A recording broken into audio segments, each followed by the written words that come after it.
আম্মু খুব জোরে ক্ষুধা পেয়েছে, তাড়াতাড়ি খেতে দাও। খাবার? আটা তো একদমই নেই, বাচ্চাটাকে কিভাবে খাবার দেব? কি হয়েছে আম্মু, খাবার আনো না? মা, ঘরে খাওয়ার মতো একটা দানাও নেই। আমি কি করব, আমার ক্ষুধা লেগেছে।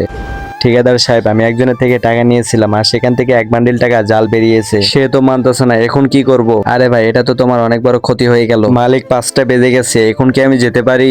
আমি পুরো 5টা বাজলে কাজ শেষ করে দিই, চলে যা তুই।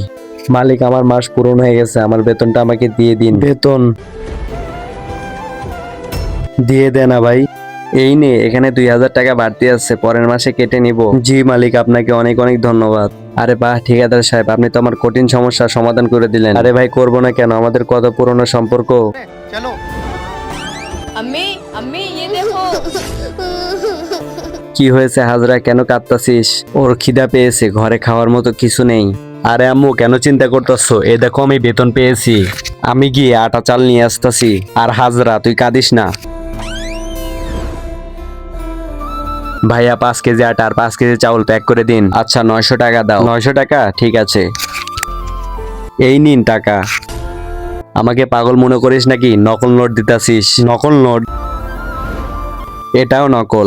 মানে এইসব নোটই নকল? আপনার আঙ্গুলটা কি সত্যি পচে যাবে আমার এই পবিত্র কোরআনকে একটা লাইক, একটা কমেন্ট আর একটা শেয়ার করলে? কমেন্টে বলেন আমি ব্যাগ দিয়ে আসবো।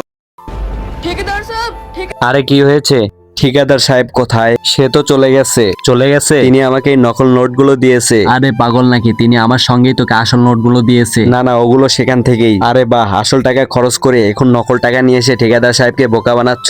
আম্মু, ভাই এখনো এলো না কেন? আমার অনেক খিদা পেয়েছে। হ্যাঁ মা, জানি না কোথায় আটকে গেল। সাহেব, আমাকে বিশ্বাস করুন, ওগুলো ওই টাকাই। আরে নকল টাকার অপরাধী, তোকে পুলিশে দিব। বেরিয়ে যা এখান থেকে। ভিডিওতে লাইক করে কমেন্টে জানান, এই বাচ্চাটার সাথে কি ঠিক হয়েছে?